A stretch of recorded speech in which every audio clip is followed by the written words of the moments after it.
Hi everyone, this is Professor Wright checking in with week 2, and I'm going to make at least one video for you to clarify a misconception that I saw come up on the last 2 quizzes earlier this week, or last week for y'all. So there seemed to be some confusion about chromosome appearance, and I have a silly analogy that may help. So imagine that some aliens have visited Earth and they say, "Greetings, Earthlings, please send us pictures of humans." And we say, "Okay, sure." And we send them these photos. Those are pictures of humans, right? We did what they asked. We said, "Here are pictures of humans." And they say, "Thanks, bye." And they leave and they go back to their planet and they say, "Reporting back from Earth, humans look like this." And all of the aliens on their planet say, "Cool, great work." And for the rest of time, they think that this is what humans look like. And I think that is kind of what is happening with the whole world with chromosomes. If you were to close your eyes right now and picture a chromosome, you're almost guaranteed to picture this X shape. And that's what we're shown all the time, right? So I did a Google image search for pictures of chromosomes, and this is what I got. Almost every single image only shows chromosomes in this X shape. But as we learned in the first half of the class, that X shape only exists in a very particular stage of the cell cycle. Particularly, that's a replicated chromosome. This X shape is 2 sister chromatids that are sharing the same centromere. I'm showing you this figure from this paper here. You can look at the citation where on the bottom they're showing G1 S phase. Remember, S is synthesis. That's when the chromosomes are being replicated, DNA replication is happening. And then they're looking at prophase, metaphase, anaphase. They skipped telophase for some reason, and then the exit of the cell cycle. So this bottom here is showing you condensation levels. Condensation meaning how highly packaged is that chromosome material. And then up here, you see the chromosome morphology. So in G1 and S phase, while this stuff is being replicated, it looks like a big ball of goo, right? Because it hasn't condensed yet. This condensation level is very low. And then beginning in prophase, condensation levels rise. Condensation meaning it's becoming highly packaged. And once it's highly packaged, that's when it starts to take on this shape. And I should say here that this chromosome morphology that they're showing in prophase, they're showing leptotene in prophase. That's when the 2 sister chromatids are very, very close together. You can kind of see these little humps. In later stages of prophase, like pachytene and diplotene, Professor Torquato talked about those in the first half of the course. That's when you start to see more of that X-shape appearance again.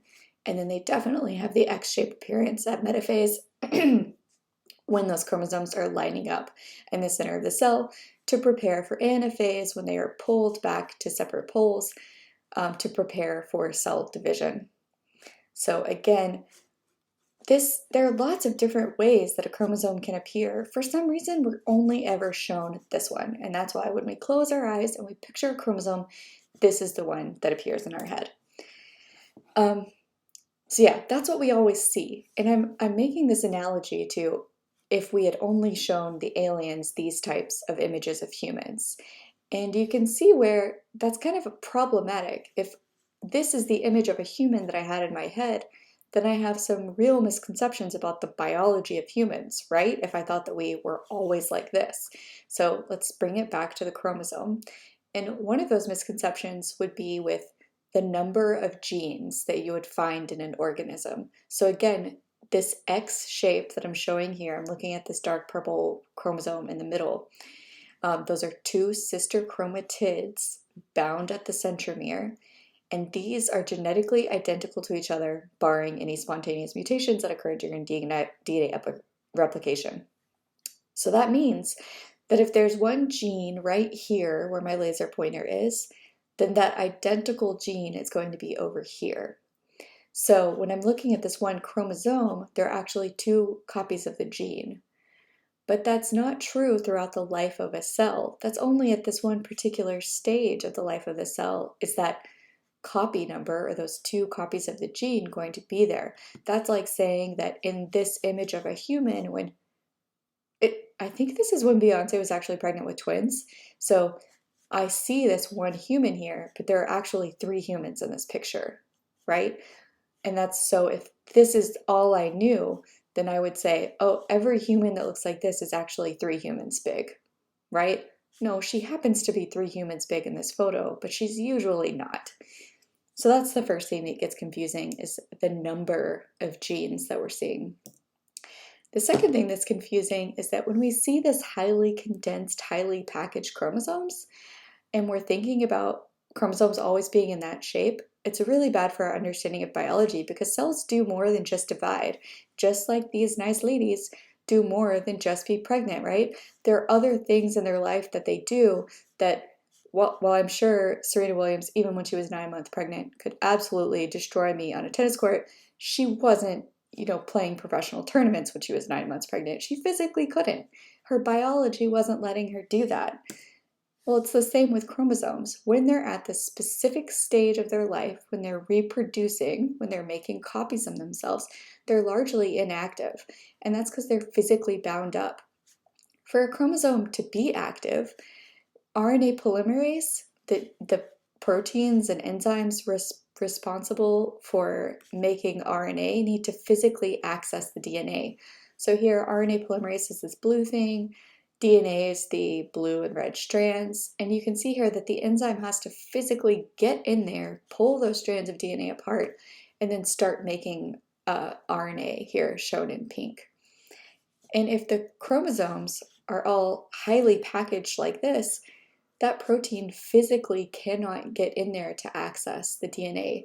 And this means that those chromosomes are largely inactive during mitosis. They're not doing their jobs, which are expressing genes in a cell. When chromosomes are active, we say that DNA is in its chromatin state when transcriptional machinery can actually access it. We're going to come back to this in the second half of this semester, or in later weeks. And so this is why I wanted to make sure this was really clear. For many cases, just this X shape is not an incredibly helpful image for you to have in your mind. When we're talking about gene expression and transcription, this little bowl of noodles is actually a more helpful image to have in your mind. Thinking about DNA that is not tightly packaged up, that can be accessed by the transcriptional machinery. So one of the reasons why I think we see that X shape is because you can see that X shape of a chromosome with a normal light microscope, but you need really powerful electron microscopes in order to see DNA in its chromatin shape. And you can see here, this is just not as photogenic as that X. This image is just never going to be as popular. And again, we're going to come back to exactly what we're seeing in this image, but basically you can think this is DNA, this is chromosomal material that's not in that highly packaged state, and it is accessible for transcriptional machinery. So I hope that helped, but I could not leave here today without pointing out some of the obvious problems with my silly analogy. The first is that, of course, chromosome replication is a component of human reproduction. So comparing chromosomes to these pregnant women, of course, their cells were dividing during gamete formation to form their gametes. Also, importantly, a pregnant human shares 50% genetic identity with the fetus, provided they are the biological parent.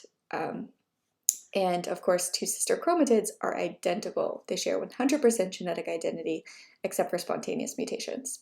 So I hope that helped clear some things up and set us in a good place to talk about gene expression and chromosome structure in the coming weeks. Thanks.